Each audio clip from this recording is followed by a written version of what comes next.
All right, welcome back, everybody. It's Wednesday, the 21st of August. I almost said the 22nd. I'm a day ahead of myself. Anyway, welcome back, everybody. Welcome to all the new subs as well. The podcast seems to be going over pretty well. A lot of new folks have joined, and thanks to everyone who's been a long-term supporter of the channel. I really appreciate it. Let us know if the audio is good, the video is good. If there's any issues, let us know if anything's distorting. I know there's some background music. We do that at the start for about 30 seconds, and then I'll turn it off. Anyway, let's get into this. I'll just finish setting this up over here with the comments. All right, cool. All right, so it won't allow me to post comments on screen before I went live. So all those comments, I can see them on my computer, but I can't share them. But we'll start from where I can start the stream from here, or the comments. We've got Martian Murray. Welcome, mate. We'll do some shout-outs here. Bopper says, hey, mate, I watched you for years, and I got to thank you for introducing me to artist guitars, but also it's you who made me appreciate the Telecaster. I just liked them for years. Now I own one. Yeah, they're pretty great, huh? I was the same, man. I kind of like stereotyped them as a guitar that potentially didn't interest me when I was younger as well. I was just like Strat or 335, basically. That was it. But the Tele's got the attitude, the neck pickup's great if you find the right Telecaster. The bridge pickup's better than any Strat bridge pickup you're going to find. It's all, you know, personal choice, but you find the right combination of pickups in a Tele, and it's pretty amazing. Yeah, the massive bridge pickup tone. I don't know. I think there's something to those brass plates they put underneath the pickup in the bridge position. It's pretty wild. So that's great, man. Thank you. All right, we've got Daniel here. Welcome, mate. Hope you're doing well. Awesome stuff. Shane's here. How you doing, man? Hope you're doing well. I saw you've been posting some cool photos on Instagram, all the lefties and stuff. So that's great, mate. I got to get back to Japan and actually check out some stores, like guitar shops. I didn't get to do that last trip. So, yeah, that'll definitely be on the list at some point. Have I ever played Supro amps? Kind of want a 5-watt tube amp like the Delta King. Yeah, so some of their really small amps are a bit on the ice-picky side. You can probably dial that out. I find them a little harsh sounding, but they're great amps. I love their sort of like larger amps. They've got a power attenuation switch on them, so you can, even if they're rated at like 40 watts, you can kind of switch them down 3 times. And my favorite, I've said this before, is the Royal Reverb. That amplifier is just killer. It's kind of like a Fender amp. It's got 2 10-inch speakers. It's heavy, but it's great. Look, I haven't tried all of their small amps, so I can't really say they're all bad because they're not. It's just the ones that I've heard that are small haven't sounded amazing. So, yeah, they're dry and very sort of a little bit on the overly bright side. But yeah, if you can, try them, and if it works for your sound that you're going for, then go for it. All right, Tone Tomo says, morning all. This could be the very first time I caught a live stream from the start. Hey, there you go. I actually scheduled this one up ahead of time, so maybe it gave YouTube enough time to put the notifications out, or however it works. That's great. Welcome, mate. Now, I sound a little bit weird in the throat today, but I'm fine. I don't know what's going on. I went to the gym, got back, haven't had enough water probably, so I've got water and I've got caffeine. I wonder which one we'll start with today, but welcome, everybody. Awesome stuff. This is cool. We've got, is it Judo Dad of 3? Is that how you say that? What's up, Shane? Chicago checking in. Very cool. Man, I haven't been to Chicago for a long time either. The time I went there, I went to is it the Sears Tower? Is that what it's called? And it was too cloudy to go up. They just said, you waste your money. So I said, okay, great. I did get to Buddy Guy's Legends that trip. That was awesome. So welcome, man. All right, we've got Will. Welcome back, mate. I hope you're doing well. I remember you from last time, from the rather large state of Georgia. Very cool. Dwight, welcome, mate. Awesome stuff. I love that avatar. That's funny. All right, we got Ridiculous Wonk from Jersey. All right, cool, man. Now, these live streams are literally like completely unscripted, unprompted with notes or anything. I just sort of go with the chat. So if anyone has any questions, feel free to let us know. Or if you want to ask about, you know, anything you've seen on the channel or stuff that you might not have seen, let us know also. I do have a small thing to mention if you didn't catch the last podcast that I released like yesterday or the day before. So sitting down over here. Anyway, we'll get to that in just a moment. But all right, we've got heaps of folks here. Thank you, mate. I appreciate that. Thanks for joining in. What's the best Telecaster for the money? You know, a lot of people would argue that the Player Series range would be. And I would probably argue that as well. I think for the money, they represent good playability and good tone. And the price isn't obnoxious. Has it gone up over the last 5 years? Yes. But, you know, everything's gone up over the last 5 years. I would still say they're pretty hard to beat. You know, a lot of people love the classic vibes, but those necks can be a little bit too thin for some folks. And the gloss might not appeal to everybody on the back of the neck.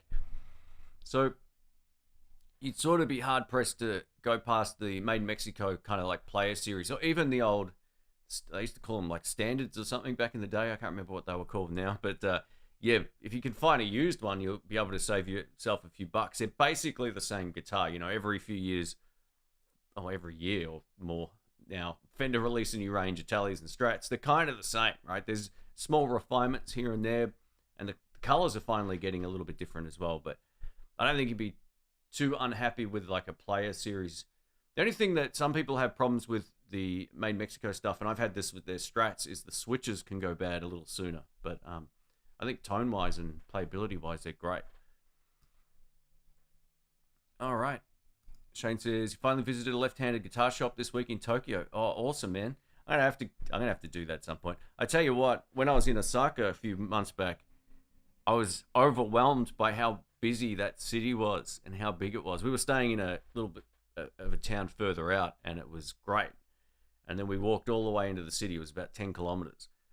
And it was like unbelievably busy, and they say Tokyo is even more crazy. So, yeah. I don't know if I can handle that or not. We'll see how we go. We've got Rummy from Washington. Welcome, mate. Hope you're doing well. Cool. All right, we got Randy DC. I was about to say Run DMC, but maybe that's a play on that. Very cool. Welcome, mate.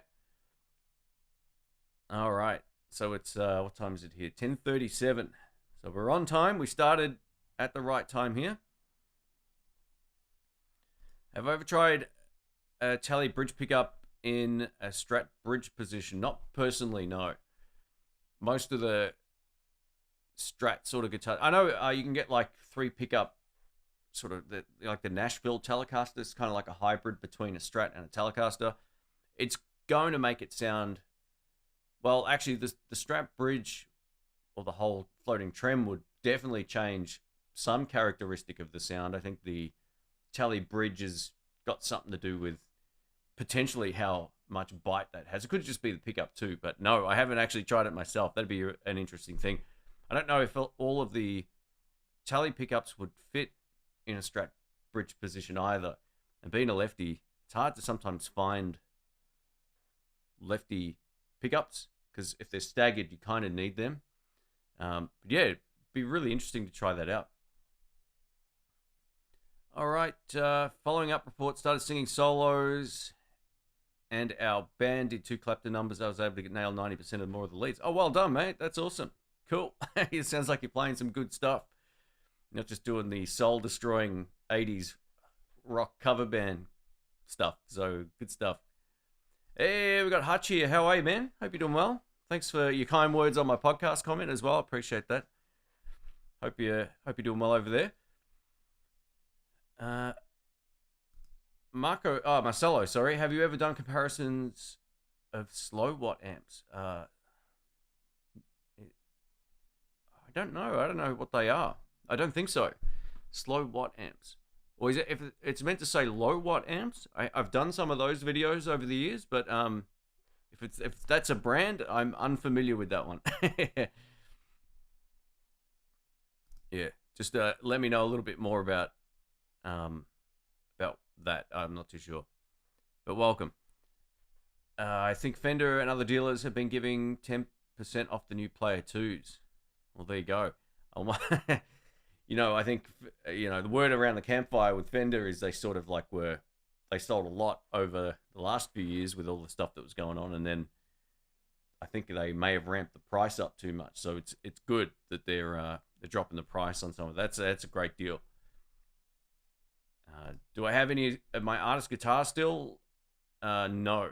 I think most of them I get to borrow and then I send them back.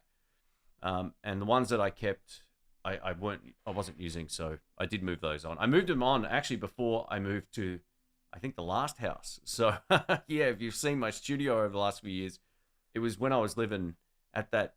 It wasn't like the last. Yeah, it wasn't the last house. The house before, and the last lot that I've had through with Ben and all that, they all went back. They're not bad guitars. I've just got a guitar collection I love, and they're the ones that I'm using right now. Hey, look at this guy. Look at this guy's here. Steve from Boston. Mate, your Guitar of the Week thing's crazy. It's awesome. So well done on the gas. Guys, if you don't know Steve's channel, go check him out. I'm sure you're all well aware of him if you're sitting in this live stream. So he has some of the best live streams out there, if not the best. Not some, if not the best. So welcome, mate. Hope you're doing well. Man, we're going to catch up at some point or do something together. It's been way too long. If you ever want to do anything, mate, let's do it. Let's do it. All right, we've got Martian Murray here as well. He says, Steve from Boston. There he is. Cool, cool. All right, Hutch is on the right idea here. Only 16 thumbs up. Let's go. Come on, let's do it. I don't know how many people are here, by the way. It's, was it 79? Wow, that's crazy. Cool. It's probably already more thumbs up since then, so I can't really check that from where I'm looking right now. So the comments are here. The camera's there. If you see me looking over here, that's what's kind of going on. I'd love to be able to do it this way, but the problem is you'll be looking straight into my toilet or bathroom over here. It's just not as enjoyable for the viewer. There is a door, obviously, but yeah, it's a mess over that side. All right, we got Jamal's here as well. Welcome, mate. Awesome stuff. I'm glad you're here. Very cool. Hope you're doing well. And Buzz as well. There he is. All right, thanks for all the support, guys. This is cool. Have I ever seen Rose Tattoo, one of my favorite bands? Now, I was a bit young for that band, actually, although I look old.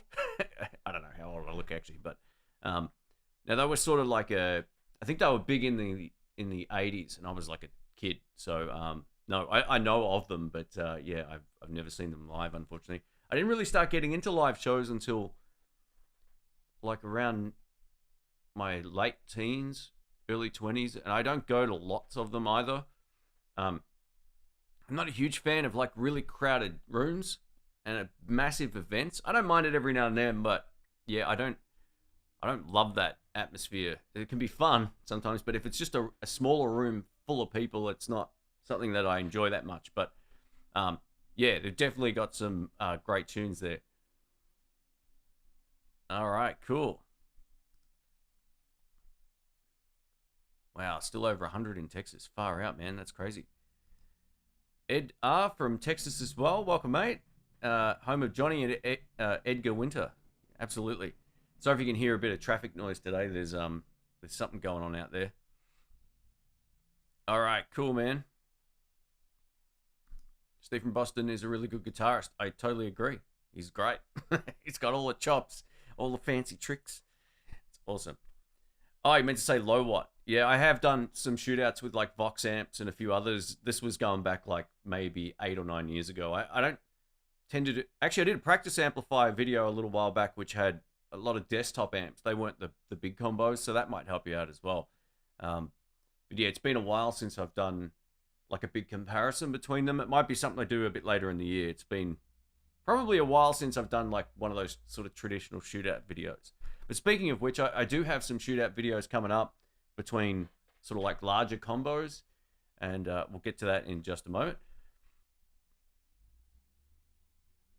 All right, cool. What do I think of reverse headstock guitars? You know, the funny thing is I actually like the look of them. I just don't love trying to restring them. And it's something that's hard to get used to. I think it does something interesting to the feel of the guitar. I know it sounds kind of crazy, but I feel like some of the reverse headstocks change the sort of like the string tension to some extent. Oh, hang on, guys. Far out. Sorry. It's driving me crazy. There we go. I'm done. Yeah, I feel like it sort of changes the tension of the strings or the feel of the guitar slightly. Now, again, I love the look of it. And I think, especially when they're right-handed guitarist is using them, I actually go, oh, that looks great. But yeah, I've always had trouble tuning in the moment. Like, oh yeah, I've got to think about this now, and that's something that confuses me sometimes. But yeah, I don't really have like any strong feelings either way, other than I actually like them visually, but I don't love them when it comes to their sort of practicality, I guess. Cool. We've got Scott from Vancouver. Welcome, man. Hope you're doing well. Thanks for joining in. Been to Vancouver once when I was 19 years old, I think it was. No, I was 21, something like that. It was either 19 or I can't remember. I got to go back through all my travel and stuff. But Vancouver back then, man, it was beautiful. I haven't been there for a long time, so I don't know how much it's changed. But yeah, I was just blown. I remember seeing all these like little white picket fences, and the cab guys like, oh yeah, they film a lot of US TV shows here. I was like, oh, that's why it looks so familiar. Very cool. Do I still play guitar with Brian? Absolutely. He was here like 3 or 4 days. Oh, I don't know how long ago it was. Probably now 4 days ago, 5 days ago, something like that. We did a big. It wasn't we weren't filming, but we did a big pedal shootout and comparison. I've been trying to encourage him to. I mean, he's a great player. He makes everything sound good, but he's got a lot of really complex overdrive pedals, and I've always taken the really simple approach, and then when you put them all next to each other, you tend to dial in a very similar sound, but there's certain characteristics of each of these pedals that we kind of learnt a lot, actually. It's going to be a good discussion point coming up, because while you tend to dial in your tone, there's advantages to certain things, and we were both like, oh, this has been sort of eye-opening in a way, and as much as I get to test gear, it was great hearing someone else play as well, and we had a little jam, and, you know, I'll show you this. Can we see this over here? There's a PV Bandit on the floor. He bought a PV Bandit off Facebook Marketplace, because I don't have a Facebook Marketplace account, and then he came over, we tested a bunch of pedals, and we did a trade, and I now... Woo! That's awesome. That's why I want to move.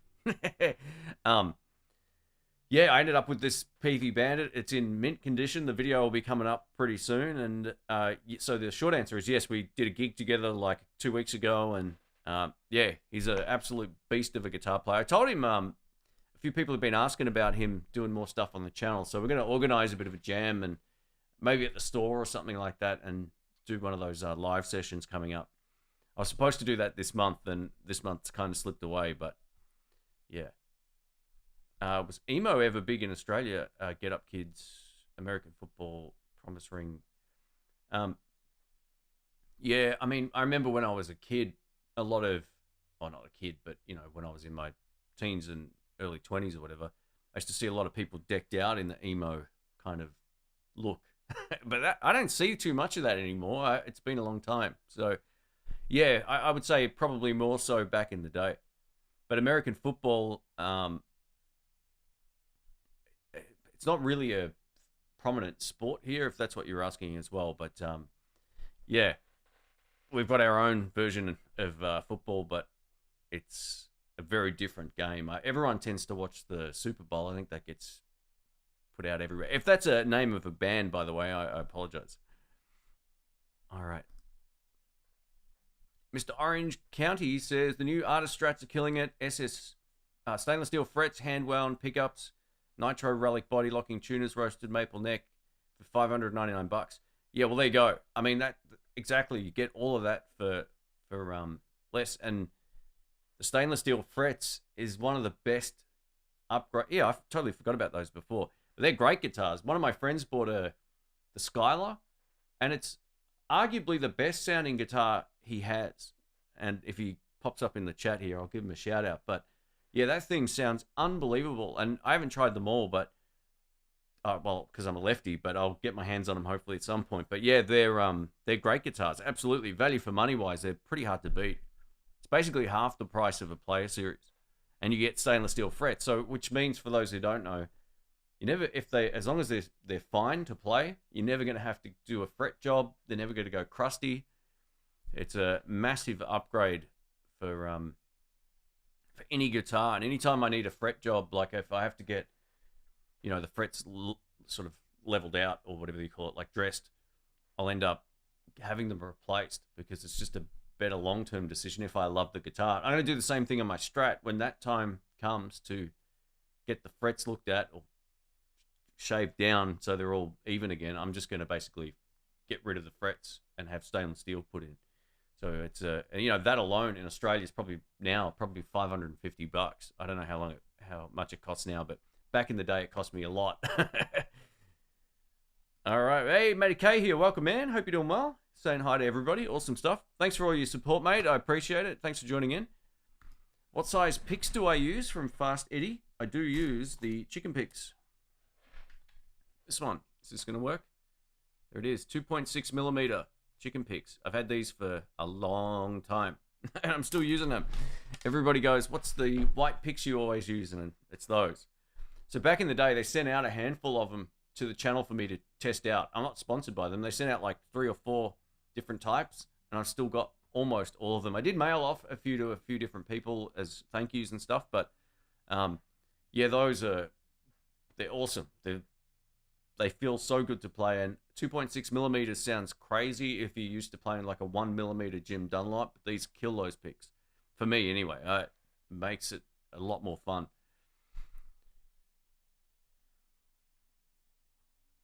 All right. Do I know about the Hoodoo Gurus? Yeah. I mean, they were huge. Again, these are all old bands, right? Like this is going back to the 80s, the early to mid 80s.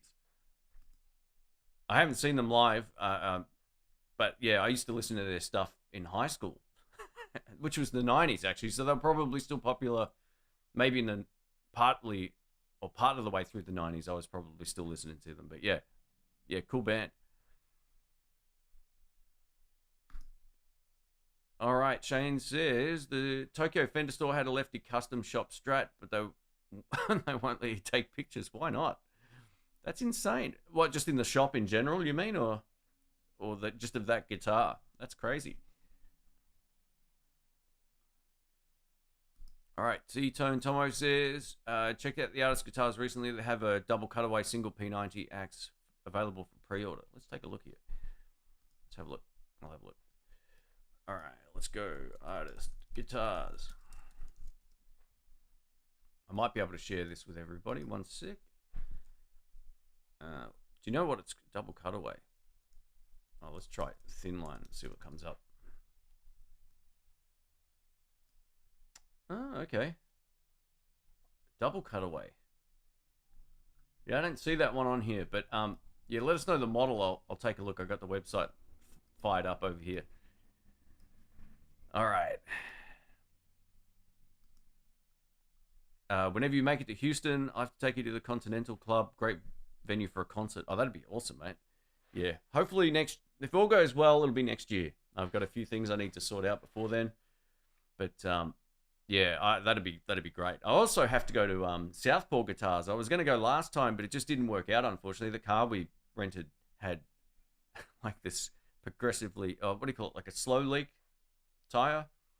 It was just a nightmare. So we didn't sort of trust the car enough to to go. But yeah, cool. What's my #1 desktop amp? So one of my favorites of all time is the Nuex Mighty Light BT. It's like this big, and it sounds unreal. And it's $100, and you can record directly into an audio. You can use it as an audio interface to record directly to your computer. The onboard speaker sounds pretty good. I mean, don't expect miracles out of it, but that is still one of the best. I reckon the Nuex practice amps are some of the most impressive little, amps you can get for their price. I know, like the Spark Go's pretty impressive considering it's as small as it is, but this doesn't. You don't need, like, if you're not into like paying for additional stuff and all the DLC, the Nuex stuff's the way to go. The build quality on the Nuex probably isn't up to the same point as the Spark, but I think it's a better amp, and it's half the price or $70 less, so it's definitely worth doing. All right, Have you ever restrung a right-handed guitar to play left-handed? Acoustics I've done that with. When it comes to, and nylon string guitars, but when it comes to right-handed electrics, the problem is your forearm ends up knocking all the controls. I know there's a lot of guys that play like that, but they've sort of grown up playing like that, and it totally adjusts the position of my rhythm arm. So I don't do it unless I'd be forced into a situation where that was the only thing I could play to have some fun at a blues jam or something. But yeah, it's not something that I do. There's too many options now, or enough options, I should say, for lefties that I don't really want to do the upside down Hendrix thing. It's just not me. So I know a lot of people love doing that, but yeah, I'd rather just get a lefty. I feel like keeping it as easy as I can for me is a good thing.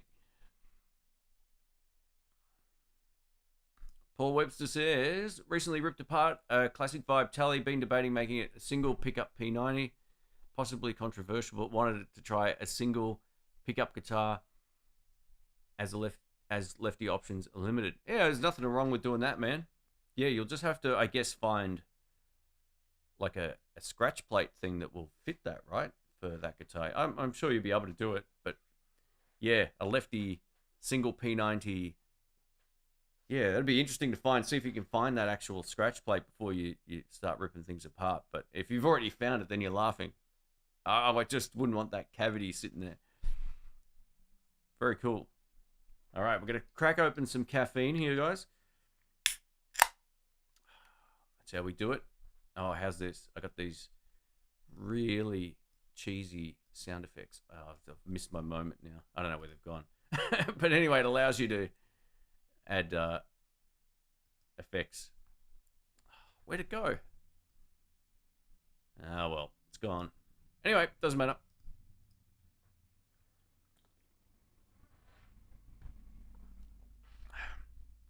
All right. What do I think about the MXR EVH Overdrive? Let me have a look. I don't even know if I tested that one. I may have. No, I don't think I have. So, yeah, I'm sorry. I haven't tried that one. I've tried a whole bunch of MXR stuff, but not that one. You got to try to find something that kind of works for, you know, what it is you're trying to do. With overdrives, it's like if you're getting a dual pedal, which is that a dual pedal? I know it's just a single pedal with a few extra controls. Let's have a look here. Let's see if I can bring this up. All right, boom, there it is. All right, the 5150 Overdrive. So it's basically like their amplifier in a box. Well, if that's the sound you're going for, man, go for it. I mean, it looks like it's got a noise gate. There's a boost over there. And if that's the sound that's in your head and you want to transform like a clean channel to an amp in a different amplifier sound, this is the easiest way to do it. These sort of like amp in a box things aren't necessarily great as a boost. They're great as like an always on sound, or if you're going from clean to dirty, that's where they really shine. Then you can run something else into it. That's usually how this sort of stuff works. But yeah, again, I haven't tried this personally. I think a lot of overdrive stuff a lot of it's just personal taste. So yeah, it's hard to recommend, something I haven't tried. But if you can trust your ear and find something that, oh, that's the sound I'm looking for kind of moment, then that's the right pedal for the job. I was saying earlier, a lot of overdrives, if you gave me 10 overdrive pedals, no matter what they are, I will tend to dial in the sound that is in my head. And while there'll be some differences between them, they're very similar. The end result will be similar. So I might add more treble on this one because it lacks a bit of tops, or less bass on that one because that's the sound I'm going for. So yeah, think about that kind of stuff too. The amp in a box, or the amp in a pedal kind of deals, they're usually made for like a clean channel, and it will just give you a vastly different sound.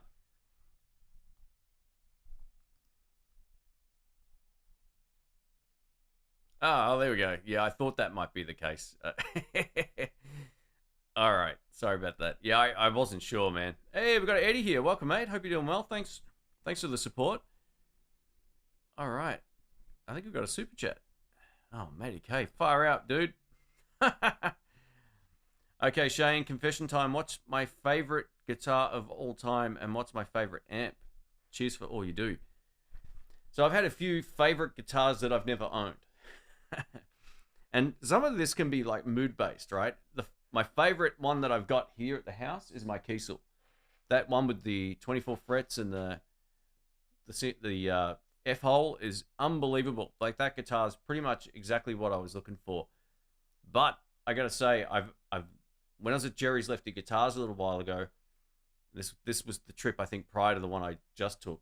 I played some Nick Huber guitars, and they were like unbelievable. Like, they felt every bit as good as the Kiesel to play, but they were just different. Like, they were light and kind of like Les Pauls and all that kind of stuff. But they had one called a Twangmeister, which was wicked. It's hard for me to sort of say this is the best guitar I've ever played. I played one that was made by Monteleone as a lefty. It's the only lefty solid body guitar he ever made. That was really beautiful. But you're talking, you know what, like 20 grand, maybe more. So yeah, that's guitars kind of come and go in moods for me. Sometimes I'm all in on my Telecaster for 2 years, and then I'm like, all right, it's time for something different. But yeah, as of right now, out of my current collection, the Kiesel with the 24 frets, I think it's the S8, is it SH5? Is that what it's called? Anyway, I always forget the model number of it. It's unreal. It's such a great guitar. My favorite amp of all time, again, it could go either way. Like, my favorite clean channel would either be the PV Classic 50 or the Fender Super Reverb. And there's other amps I love a lot. Like, the Marshall DSL is a killer amp. It's arguably the most versatile. But if I want the best clean channel sound, it would either be the PV Classic 50 or the Fender Super Reverb. I think those amps are pretty hard to beat. And, going to the Classic 50 over here, it's unbelievable. And the value of this thing on the used market is just, it's unbeatable. It really is. It's so good. So I would say the Classic 50 is right up there if I'm looking for a pedal platform thing. Yeah, absolutely. And just a wall of great clean tone. There's plenty of amps I really like, but that one's hard to beat. And thanks again for your generosity, man. You're a madman. Thank you. Far out. All right, we'll go back up and mate, thank you for all you do as well. Thank you. Thanks for being part of the channel. All right. I had my pre-workout before I went to the gym, so I'm breathing a bit funny. I can hear it, so apologies, guys. Now we have a post-caffeine. All right, let me go back up here in case I missed anything. All right. Is it hard to do pinch harmonics with a chicken pick, or does... Nah, it's fine. I have no problems with that at all. I find the pick easier to use.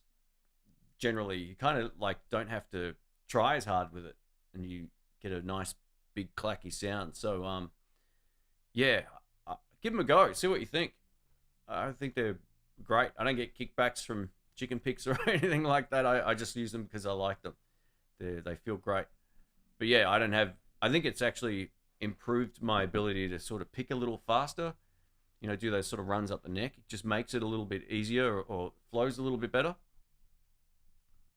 That's because also I was using like Jim Dunlop, what were they called? The 1mm nylons. I don't know if I've got any of those left in here, but essentially those were my favorites for a long time. But I found I was using the outer edge of it a lot, and I would continually just bend the picks. Like, they would end up being like molded to my thumb, kind of. So yeah, I ended up sort of scrapping that, and yeah, just going with these chicken picks. There's another one I really like called the Big Stubbies. They're pretty good too. All right.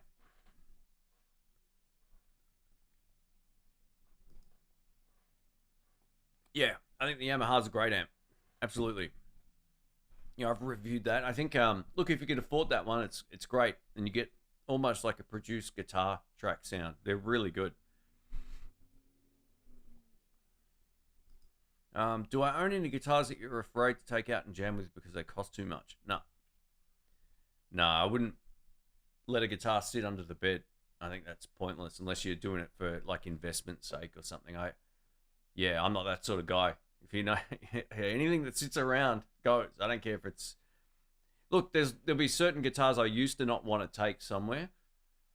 You know, if they're just going to be sitting around or out on a stand at a gig. But no, I don't really feel like that anymore. I feel like I'd take any of my guitars and amps anywhere.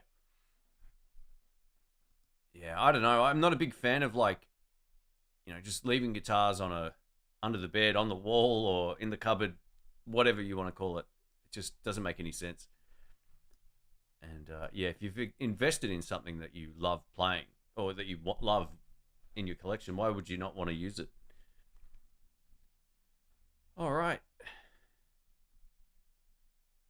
Hey, James, welcome, mate. Thanks for joining in. Appreciate you coming in. Hutch is saying hi as well. Dwight is doing that as well. Awesome stuff. All right, cool. Let me just scroll down. Hutch says, Boss pedals are built like tanks, very durable. I totally agree. They'll last you 20 or more years. They're bulletproof, those things. They're really good. Ah, the Flying V. Yeah, I've still got the Flying V. It's still there. I love I actually really like the Flying V. I just can't play it seated, which is why I don't use it as much as I would like. I nearly took it out to play live with it the other week and chickened out. I think it needs another setup. It's one thing I've noticed about that guitar. It feels, if I haven't played it for a while, I feel really out of sorts on it.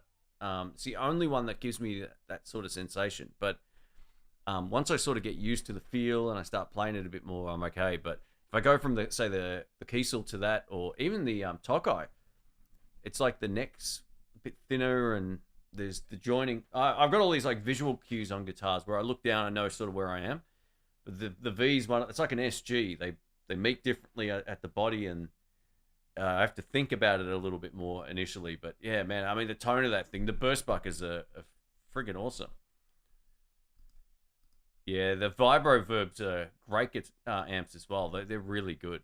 That's another amp that I think we did a video on like a long time ago, and it was killer. How about the Fender Champions? Fender Champions. I mean, they're good little practice amps as well. I don't think they're...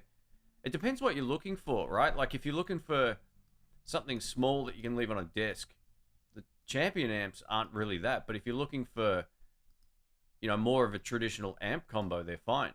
Let's have a look here. Let's see if I can do this. Is this going to work? Boom. So yeah, these are more like your sort of typical amp. And while you can get the small ones and, you know, Champion amps with 1 or 2 12-inch speakers, yeah, just a different thing. I don't really have any problem with those at all.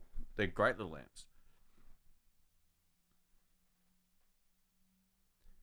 Am I a fan of the D'Angelico's solid body guitars, Brighton and Atlantic? You know what? This is the thing. I've never found a D'Angelico guitar before. Let's have a look at the Brighton. I like them visually. I've just never had a chance to test them out. Let's have a look here.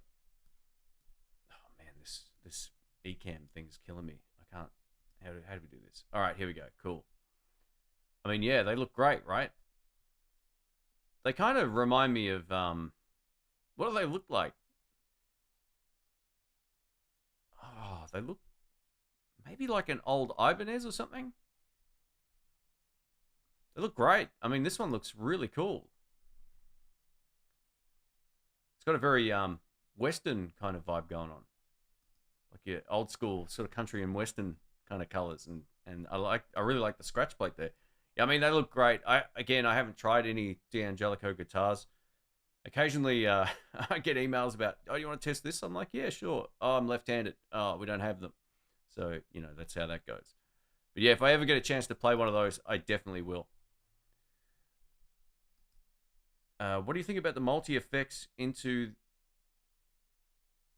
Oh, the effects return of the amp and use the simulation in a real amp? What do I think about a multi... All right, so you're saying, can you use a multi-effects pedal in the effects return and send of the amp? You can. If you're going to be using like time-based effects like delay and reverb, you can absolutely do that. As soon as you click on an overdrive, though, it's going to get pretty nasty and loud. So, yeah, usually if you're running a multi-effects into a real amp, just keep it for the delays and reverbs and modulation as well. You can use chorus and flanger and all that, but yeah, just be careful if you click on an overdrive. It's going to sound very different going through the effects loop. I'm always afraid to take my core PRS guitars out. I play them at home and take the SEs out. Yeah, I mean, you can absolutely do that as well. That's fine. Thing is though, I don't own a high-end PRS, so I don't really have any guitars worth more than about, well, so, probably three to 4 grand Australian. I think the Kiesel's probably the most expensive, but they kind of hooked me up with one of those. The Gibson would be, I think my Fender guitars might be my most expensive actually, because it'd be the Flying V. That was probably close to like $2,700. I can't remember what I paid for that, but yeah. A lot of people will do this too. This is a great thing to do. Like if you've got a custom 24 USA model, you can get the SE, and there's not a huge sacrifice there in terms of feel and all that. So yeah, and you don't have to stress.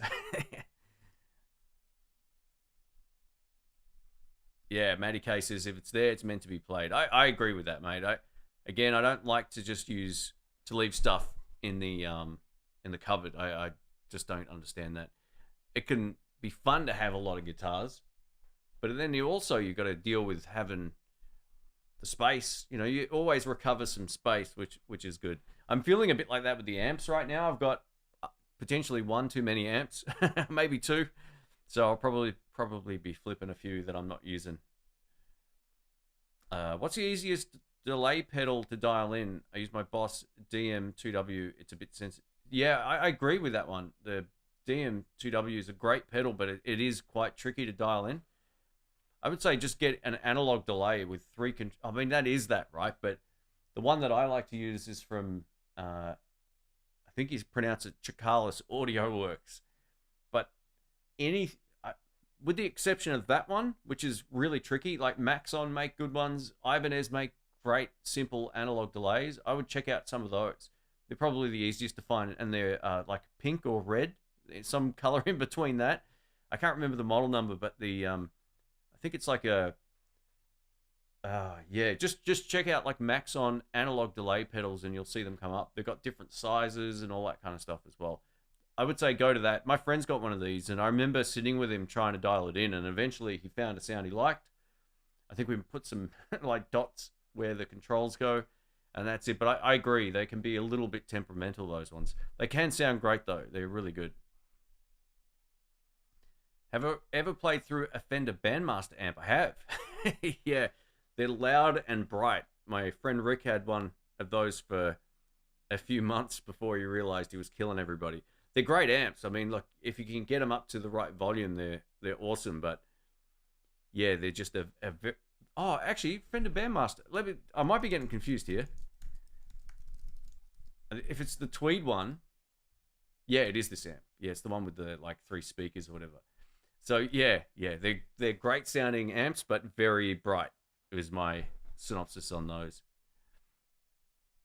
They give me Revstar. Totally. That's exactly what they remind me of. There you go. Well done. Matty K again. What are you doing, man? Thank you. They just released the original SVP and Albert King performance from 1999. It's just being released in a variety of formats. Very cool. That's great, man. That'll be great. I can't wait to check that out. Albert King's one of my favorites. He's an absolute beast of a musician. Oh, he was. Man, great. One of the best vocals. I love his tremolo on his voice, but that guitar approach was like nothing else at the time. So, yeah, everybody wants to be Albert King playing wise now, pretty much. But, yeah, he, mate, that's great. Thanks for the heads up. And if you're a fan of blues, check it out. I'll see if I can, I don't know if I can link that later, but I'll see what I can do. All right. Thanks again, mate. I don't know what that means. Oh, is that a brand? I'm not too sure. James says 3 $1,000 guitars or 1 $3,000 guitar. Man, I mean, that's a tough question. I mean, it really just depends. I guess if you haven't found your calling with what it is you like to use, then maybe 3 guitars would be better, right? And if you're not that, I'm not even going to say not that fussy, because $1,000 guitar is still going to get you a great guitar.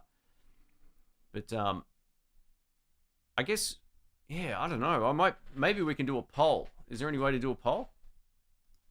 Let's do it. Let's do it. We'll see what we can do here. Let's move this. Let's do this. Start a poll. All right. Oh, this is okay. Would you rather 3 $1,000 guitars or 1 times 3,000? All right, we'll call this one 3 guitars, 1 guitar. And I'll add one more in there for the lols. All right. All right, here we go. Let's do this. We'll see what the poll does here. Hopefully this works. You guys can let me know. I don't know. I feel like sometimes maybe the 3 might be the way to go. But yeah. A lot of players will own, like, oh, maybe not a lot, but there's players who only like playing one type of guitar, and I think those kind of folks might just prefer one great one. But again, $1,000 will get you a great guitar almost anywhere. All right, let's see what it does here. This will be interesting. So far, 3 guitars is winning. You can check the live chat over here for the poll. That was a good idea. Not the question was great, so thanks. Oh, there you go. Cool. Awesome. That's great. Eric, that's awesome, man. He has a Champion 40 with a Cannabis Rex in it. Man, they're great little speakers. And hey, I mean, there you go. You've like completely transformed the amplifier. I gotta let you in on a little secret. So I do have a new Red Stripe PV Bandit down here. I've just done my first video with the stock speaker. I'm going to do some comparisons and stuff. And then I've just ordered a new speaker for it already. I found it at Found Sound here in Melbourne, where I did a bit of where I bought the PV Classic from. So yeah, that should be on the way in the next few days. And I can't wait to do that. If you haven't ever changed the speaker in your amp, and you're not getting what you want out of it, the speaker swap is so good. So the Bandit here has a second speaker output. So I ran a second one into the cab of the Marshall, which has the Texas heat. And I was like, wow, that sounds good. So yeah, I can't wait to get that. No, I sold that before I moved here. So yeah, I sold it. When was it? I had it for a good few months. I made some content. I compared it up against, I think, the Fender Mustang GTX, I think it was, and then I moved it on. And that doesn't mean that they're bad amps. It's just, yeah, I don't keep everything I get. It's just, yeah, I can't do that. Hey, we've got Ben here. Welcome, mate. Hope you're doing well. Ben, the guitar wizard over here. Ben helped me out with a whole bunch of videos a little while ago and before that as well. He's a phenomenal player. So thanks for joining in, mate. Hope you're doing well. I love Strats, but prefer the 2010 to 2015 USA Standard over the newer Pro 1 and 2's Ultras. What's your personal opinion? Yeah, I was kind of thinking about that the other day, like how great some of those old, even the deluxe guitars were back then too. I haven't played a lot of standards. In Australia, unfortunately, there weren't many like made in the US standard Strats back then. I always found stuff like Highway 1s or the deluxe, anniversary edition ones. I never really found like the standard ones in the shops here. That's would have completely have changed now, being that I have way more access to lefties. People are making more lefties and stuff. But back then, I didn't really play one. I think one of the first times I ever played a made in the US standard was at Music Go Round in Bradenton last time. It was a used guitar. It was great. And I actually said in the video on the Guitar Search Saturday. I wanted one of these for years, and I never found one, and there it was. But by that time, I've already got other guitars. But yeah, I mean, I don't think guitars have gotten necessarily. They've changed visually a little bit, and there's some refinements. But I've said this a million times. I don't think the latest guitar is better than the one before. It's just slightly different. This is why you don't really need to be upgrading your Strat or Telecaster every other version, unless it's doing something that you really need. So, or you like the color. Maddie says, Cannabis Rex is a terrific speaker. Have one in the what's that? The Princeton reissue. Very cool. Man, the old abbreviations here. I'm trying my best. Hopefully I'm getting these right.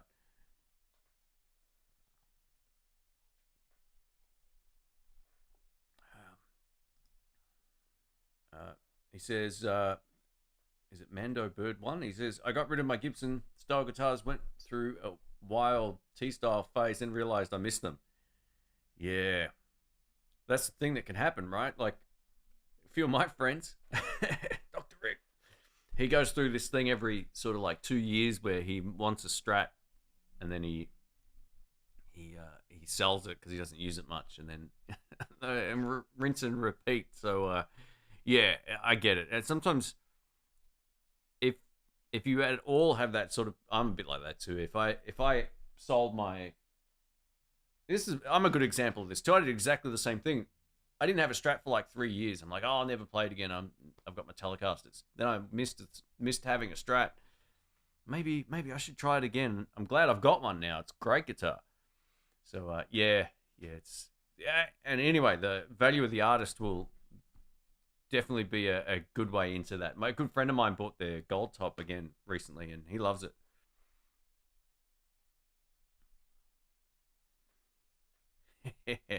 GRB says, stack amps on top of each other where possible to create more room. Far more amps. You're right. That does work. Absolutely. I need to start doing that. The problem is when you've got a set, right, it's just a wall with posters essentially, but if I do anything too weird with the distribution of stuff on the floor, it doesn't frame properly, and I'm too OCD to live with that. I need a bigger room. But you're right, you can stack them for sure. I just came in as you guys were talking about PRS. It's as if I heard the song of my people and came rushing in. Yeah, that's right. Yeah, very cool, man. You're the PRS man. You got the John Mayer Silver Sky, the real deal one, and what's your other one? Did you have a second PRS still? Do I do any mods on my guitars? Change pickups, pot switches. I spent about $1,000 building a Strat and took time to get the setup right, and it's turned out to be a total weapon. Yeah, I do. I change pickups when I need to. I don't mod stuff for the sake of it. I'm not just someone who buys a guitar and then instantly changes the pickups. If like, I don't see any value in that at all. If I buy a guitar and the pickups aren't good, I don't buy the guitar. But if I find like I love the sound of it, but I need noiseless pickups, or I want something that buzzes less, or whatever, because the circumstances change, or I'm playing at a different venue, then I'll do that 100%. So one of my Teles has noiseless pickups, the Danny Gatton pickups. My Strat has currently the lace sensor gold pickups in there. What else have I modded? Anything else? I change things as stuff goes bad. So there's a few new switches and pots and that in certain guitars, but I'm just trying to think. I think that's basically it. So yeah, it comes from more necessity for me rather than just, you know, I know some guys will just buy a guitar and buy a different set of pickups just because. I always like to work out what it is I don't like about something before doing any sort of mod. But yeah, building a guitar is definitely the way to go. Once you know what you like, that's awesome.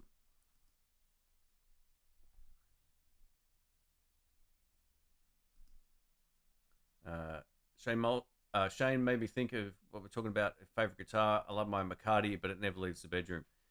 Keep considering selling it. Yeah, I mean, man, I don't know. It's hard to sort of recommend something that, yeah, I could just say, oh yeah, sell it if you're not playing it. But if you love it and you plan on using it, just make yourself use it. Take it out and do stuff with it if you're, you know, doing the gigs and stuff. Like, I don't know, man. I just don't see value in stuff sitting under the bed or sitting in the room. It's yeah. The guitars are meant. I always think the guitars are meant to be played, and when they're not being played, and it gets. I guess the good thing with that guitar is one, you'll get a decent amount of money back, but if you ever miss it, it should be easy enough to find another one. What sucks is if you sell a guitar you love and there's no others around. That's the hard part.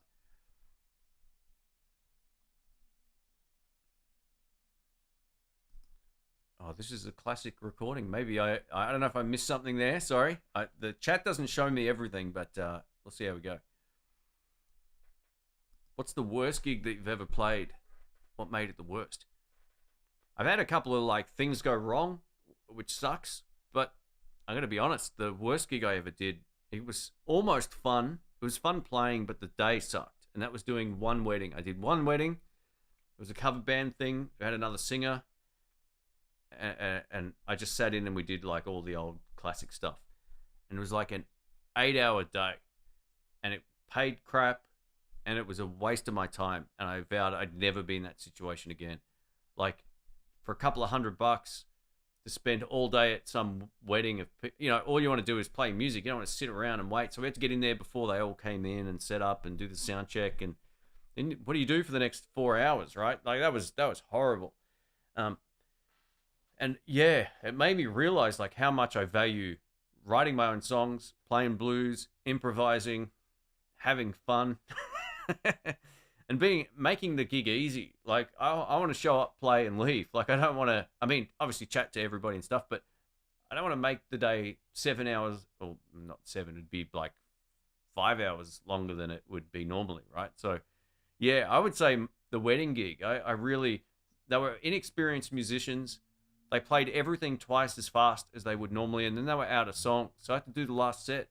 I just said, all right, key of E or whatever, and we played like, you know, Sweet Home Chicago and all that stuff and kept people dancing. It's like you only had like 15 songs. Like what the? Yeah, anyway. Yeah, I don't know, man. That's definitely one of them. I have more fun playing gigs where like it's more free and open. You're playing with people that are kind of on the same page and have a bit of a bag of tricks. Because yeah, the cover band thing. If you stop and you run out of songs, you're out of songs. Anyway, that's one of my. And I said after that I'll never do another wedding gig, and even if I'm desperate and for money or whatever, and I have never done another one of those. Rather work a day job. Or a typical one, anyway. I just got hold of PRS Mary Cries compressor, which is stellar. Have I tried one? No, I don't.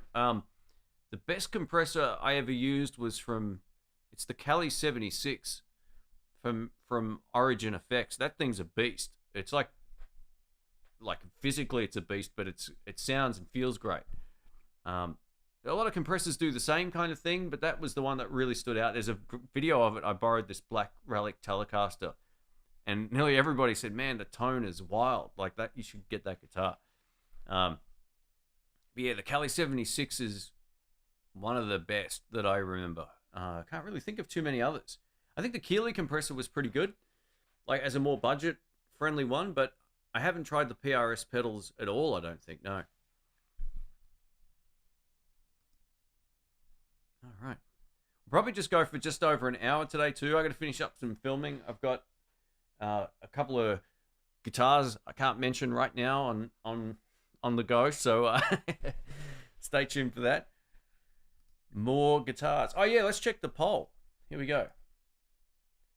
All right, so the poll says that 64% of people would like 3 guitars instead of one expensive one. So 3 $1,000 guitars or 1 $3,000 guitar. Makes sense. And more guitars is 3%. Thanks, Ben.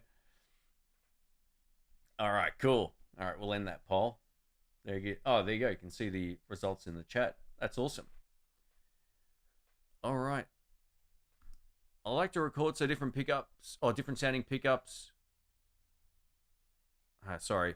Let me move this. All right. Sorry, guys. When I make the setup is clunky as. I like to record, so I like different sounding pickups. So 3 different guitars with 3 different sets of pickups would be great. That makes total sense. Absolutely. Very cool. My chat box is not the one that you're looking at, which I should just be using, but then I can't put the comments on the screen here. Jamal says, what I've learned from having 6 guitars is that you can only play one at a time. Yeah, 100%. I'm getting to that point where I'm playing certain guitars less and less, and I'm like, oh no, like what does that mean? Should I start flipping stuff? Who knows? Gotta go watch the DNC convention. Blues on. Okay, mate. All the best. Thank you. Thanks for joining in. All right. I had an old school PV Bandit. It was awesome, man. I tell you what, they're great amps. One of my friend Brian, he used one the other week out at, I think I might have made mention of it. He used one at a jam we were at, and I thought he was using his Fuchs, which is a pretty expensive kind of valve tube amp thing, and it was just, he was playing the Bandit. I was like, oh. It's great. This might be an unpopular opinion, but I found the Boss Katana to be overhyped. They were good, but not that good. Yeah, I kind of agree. I was never really like a huge fanboy of them. I think what they represent is good value for money and pretty solid tones for their price. But I agree. I'm not. I've owned one, and I didn't find it better than a Bandit, and the Bandit's less expensive on the used market, and if you can find one, you know. So there's that. But they're very functional. The fact you can use the USB out to the computer is pretty cool, and it records well. The power attenuation thing on the top is great. You can switch them right down, which is awesome. And they're easy to find. They're everywhere. And you know, anytime something's got like a bit of a cult following, I actually did a podcast about the cult of the Katana a couple of years back. It felt like they were just getting pushed everywhere, and they've become the most popular selling amplifier, I'm pretty sure, globally, because their price to performance ratio is almost unmatched. I don't know if you can find another amp on the like new that is that price and gives you pretty great tones. And a lot of people don't need, I think what's happened now is a lot of people don't really need like the big 4x10 cabs and all that kind of stuff. They just want something small that they can use at home, or maybe turn it up loud enough to jam with a friend of theirs who's a drummer or whatever, right? So yeah, I think they're good, but yeah, I kind of agree. I'm not a fanboy of them whatsoever. Fun amps though, you can dial them in. They're just, yeah, it's not something that I take as much enjoyment in as more simple amps. Oh, here we go. I'll put this on the screen for Kevin. Is there anyone here who prefers 7.25 inch radius necks? All right, I'll let that go. We'll check the chat here.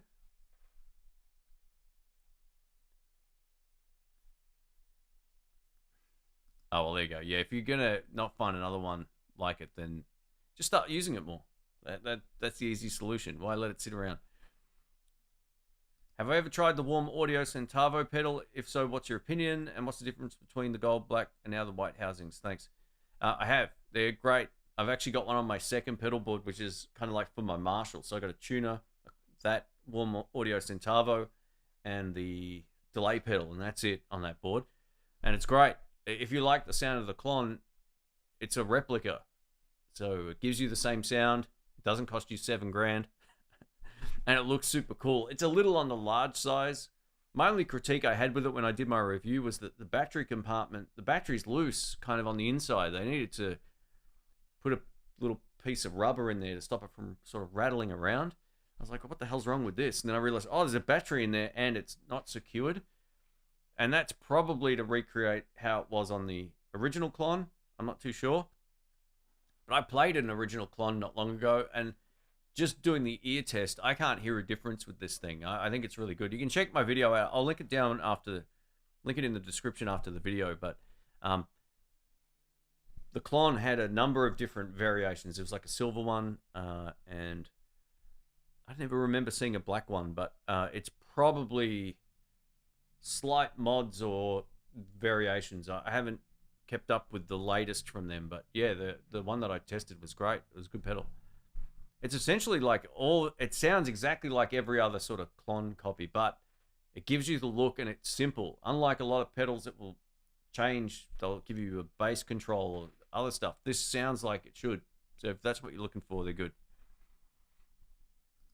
I bought guitars like I was a touring musician. I think we're all guilty of that, mate. If I had to guess, I'd say that's all of us. I've done the same. You know, I put a list of my amps together that I've purchased over the years, right? And I was like, oh no. So I was going to do a video about this. I wasn't going to list anything that was sent into the channel. It was just the amps that I bought myself. I'll see if I can find the list here. It's one of those moments. All right, I can't find it right now, but I've got a list of these amps, and it was shocking. Like, it would be close to 40 amps, if I had to guess. Yeah, and multiples of the same one. Not at the same time, but like I've had 3 PV Bandits red stripe ones. I've had the new one, the silver stripe one. I've had 2 Yorkville trainers, an Egnator Rebel 30, 65 Deluxe Reverb, 68 Deluxe Reverb, Fender Mustang 3 version 2, Fender Mustang 4 version 2, PV Red Stripe Bandit times 3. Yeah, like, it's crazy. Marshall DSL 40, Studio Pro 112, silver and red stripe. The Fender Blues Deluxe, I've had 2 of them. Man, Fender Supersonic 60, and the 22. 65 Deluxe Reverb, Fender Excelsior, Fender Greta, Two-Rock Studio 22. That's great. PV Classic 50, Crate, it's supposed to say, sorry, typo. Crate V30, Tech 21, Trademark 60. Man, it goes on and on. I'm like, oh my God. So, yeah. Where am I touring, mate? I'm touring the same venues. I think we both are touring the same places. It's crazy. It's crazy. I don't. It's just mental how many amps I've owned. It's just crazy. All right, this is a niche case, but I've recently found getting into the pit work as I do has necessitated a large collection. There you go. There's a justification right there. It's great. Some shows require 6 or so guitars. Okay, well, there you go. And sometimes I have shows that coincide. Awesome. Well, there you go. If you're actually using them for something, then that makes way more sense. And you're a pro, mate. So, you know, you're not like some pleb at the house like this guy. So, well done. That's cool. Leo, Fender created a great instrument. I totally agree. He created a number of great ones. 100%. I played it. Oh, AT69. Let's have a look. Sometimes I've tried. I've got 3,000 videos on the channel, and I can't remember all the. I can't remember all the model numbers. I don't remember playing this one. Do they make lefties in that? Played a 93, I think. Yeah, I don't think I tested this one, man. Yeah, I don't think so. I could be wrong. It's been a while. But this top one, the AT69, I don't remember trying that. I tested one with humbuckers, which was great. But yeah, again, if it's been 7, 5, 6 years or something, I don't know how long it's been, then I'm not exactly sure. I'd have to go through my videos. Sorry, mate.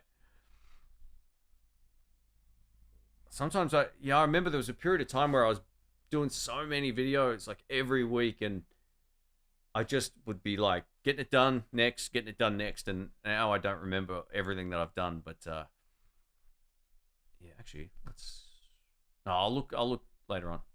If I can find the link to the video, if I have done it, I'll link it below. But it doesn't look like there's any. Maybe there's just no current lefties on their website. What do I think of P100 pickups? Yeah, it's interesting. I haven't tried them, but I've heard them, and I think they sound okay. They're kind of like stacked P90s, right? So you're getting a slightly different sound to a humbucker, but also a slightly different sound to a P90. You used to be able to get them in certain Gibsons at one point. Were doing them like as the stock pickup, but yeah, I've never owned a set myself. I do know that they're slightly deeper in their sort of height, so they won't fit in every guitar. All right, I'll just see if I've a couple of $100 for one day playing music. That's not bad. Yeah, but that's Australian dollars, and also for 8 hours work, it's not good. Plus well, not 8 hours work. It's a long day, right? Like, this is what I was trying to say before. That's not really a great deal. And there's rehearsals, and when they're free, you spend time doing that, which we did. And then, yeah, man, you put a lot of time into a gig for $200. $200 is like, and that's a wedding gig, right? Like most blues gigs, you get $50. I get $100. You don't make that much playing music, unfortunately, but at least not here anyway. It's different in different parts of the world, but you got to take into account the exchange rate and all that kind of thing. And if it was a fun gig and I loved it and I was a cover band artist, I'd be like, this is great, but I'm not. And it was like soul destroying for me. So yeah, I think I took it on a different, it was like, yeah, it wasn't really that enjoyable for me. I don't love playing, what's that bloody song? April Sun in Cuba and all that kind of stuff, man.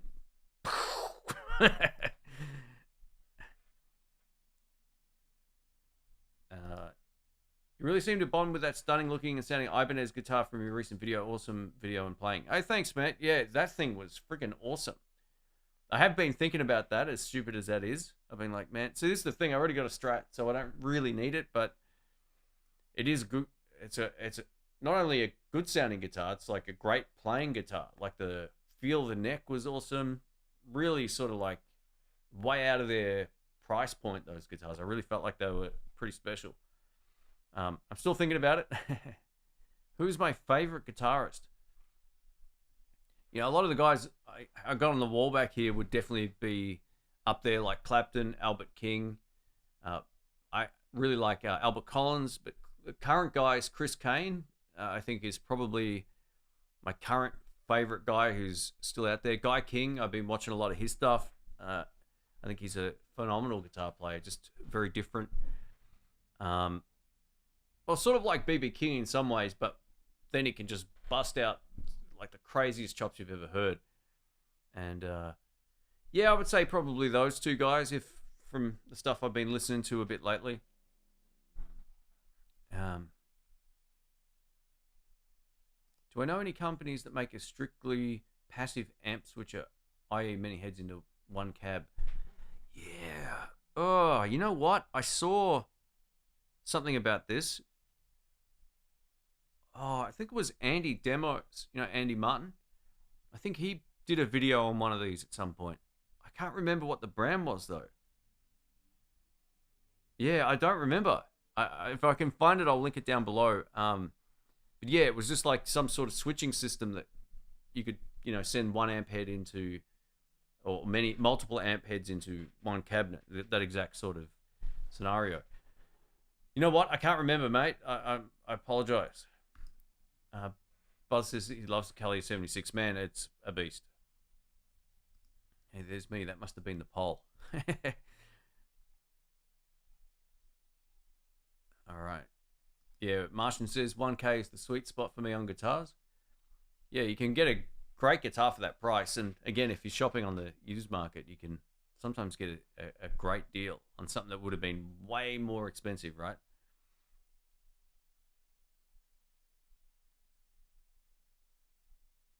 I think of Katana, I think of Marty Music. Yeah. All right. We might wrap this up soon, guys. I got to get some stuff done today, unfortunately. But Matty K says Guy King is amazing. The Thumb King. Yeah.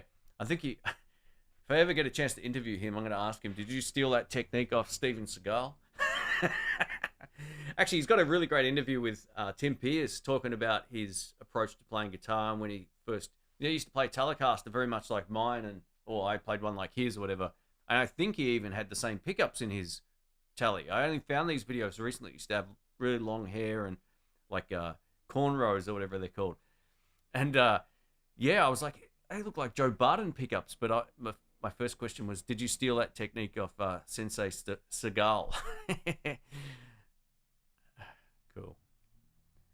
All right, guys, take care. Thank you, everybody, for the support. Thanks for all the super chats, and from Matty K here. Thank you again, mate. You're an absolute madman.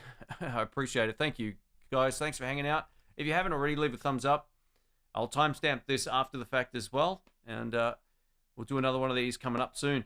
I had like a lot of videos I had to get done before tomorrow, so now that I've done that, I'll schedule up the next live stream ahead of time. But thanks again, everybody. I appreciate it. If I didn't answer your question and you need help with something, just comment on the actual regular chat on YouTube, and I'll reply while I'm doing the timestamps. I'll be around for about another hour and a half doing that as well. So thanks, everybody. I appreciate it, and I will catch you on the next one. Catch you soon. Thanks again, guys. Or can we go out?